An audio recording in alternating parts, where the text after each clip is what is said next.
of the biggest, notable, and well-loved games from all over the world. I'm sure alam niyo to, guys.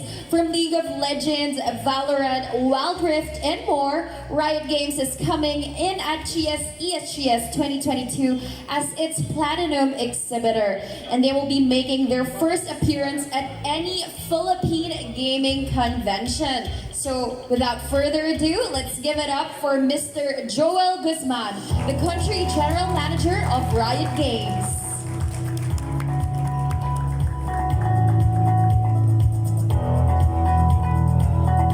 Hello. Hi, Sir Joel. Good morning. All right. Thank you so much for joining us today. At syempre, masayang-masaya ako to know that ESGS yung buena mano ng Riot Games here in the Philippines. But siguro my first question for you would be, for years, Riot Games has had tremendous following here in the Philippines. It started with League of Legends, and then now we have Valorant and Wild Rift. So how do you feel about that?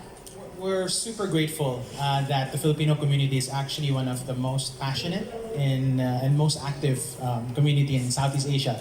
Dare I say the whole world. As we've been launching some of the few games that we had over the past couple of years, we've seen a significant growth in the Filipino gaming community, and we just so love how the Filipino community engages with Riot IP. And it is therefore our mission to, make immersive experiences for a community that truly deserves it. And we're actually looking forward to, meet in person with a lot of the Riot Games aficionados in the SGS in person very soon. All right, and we're really excited to have you as well, Sir Joel. But I heard that you guys are also expanding here in the Philippines. You recently just opened your Philippine office. How do you plan on engaging with the players here in the future?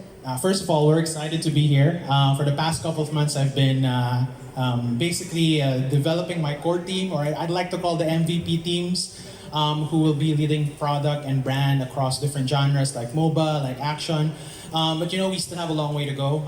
We are planning to ramp up expansion in our marketing front, handling events, handling communities, influencers, social media, as well as business development that will collectively, hopefully, create an impact for our players in the most genuine and authentic way possible.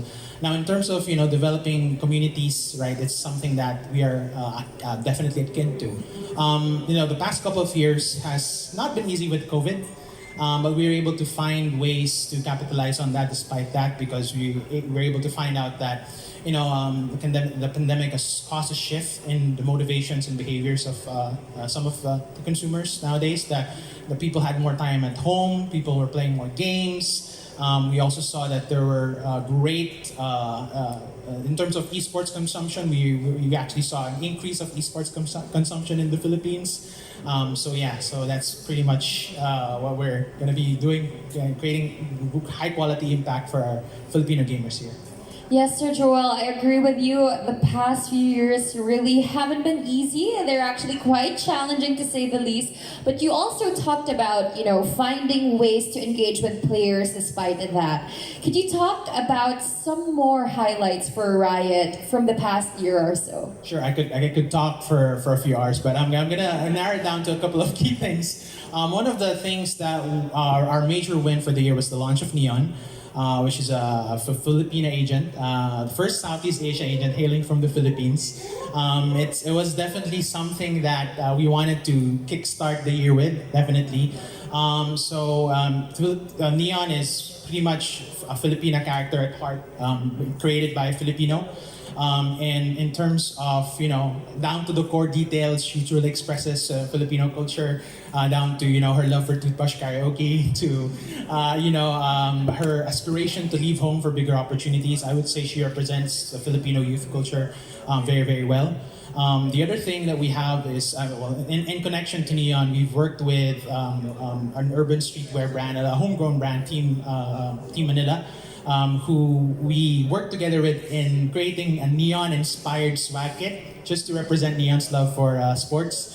and jerseys. I think you've seen some of the swag kits be worn by influencers, but I'm teasing out there that we have brought some and we're gonna give it away to people, those who visit our booth.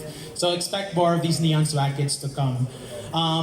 We've on the entertainment side of things, we've worked with Ilona Garcia, who is a Filipino-Australian singer, on the theme song of Neon Entertain Me.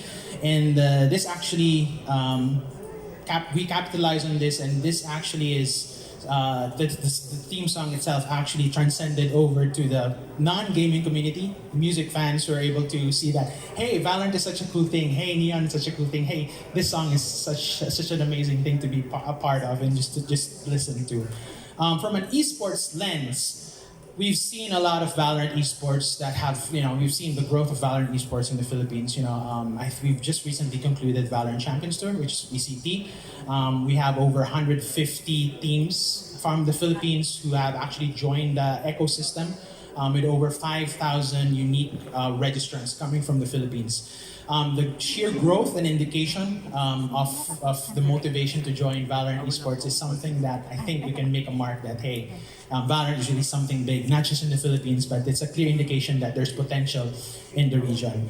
And last but not the least, this is something very close to my heart. Just a couple of months ago, we released the Star Guardian skin line for League of Legends Wild Rift. And we actually took over a cafe in San Juan, and we created an art academy. I was the headmaster of the academy, and it's probably the only school wherein you can enroll in the morning and you can graduate by the evening. So we introduced our players, our fans to, really cool stuff like going into hydro dipping, creating. We teach them how to create custom badges, custom totes, featuring Star Guardian characters. So it was a wonderful experience, and expect us to do more of those things, those hyper-local activations, not just for Wild Rift, but also for Valorant and other games in the future. Wow, talk about productivity amidst a pandemic. Thank you so much, Sir Joel, for sharing all of that to us. And we're really looking forward to what Riot Games has in store for all Filipino gamers out there.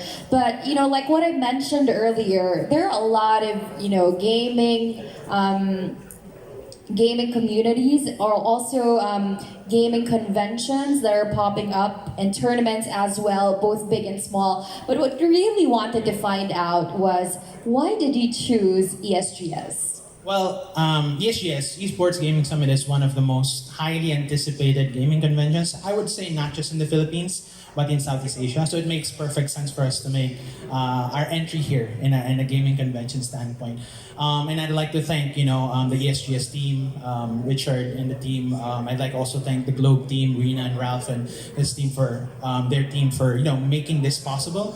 And what I can say is there's a really big potential for the gaming industry here in the Philippines. And what better way to directly engage and communicate with our players through on-ground events like ESGS.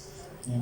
All right, and thank you so much, Sir Joel. And we're really excited to have you here as well in ESGS for this year's gaming convention. So later on, we'll get to talk more with Sir Joel. And Sir, for now, I'll let you go. Alrighty, thank you so much. All right, so we are done with our first three speakers. Later on, we'll be having a Q&A question session, but for now, I think all of you are kind of a little bit hungry, so I would be opening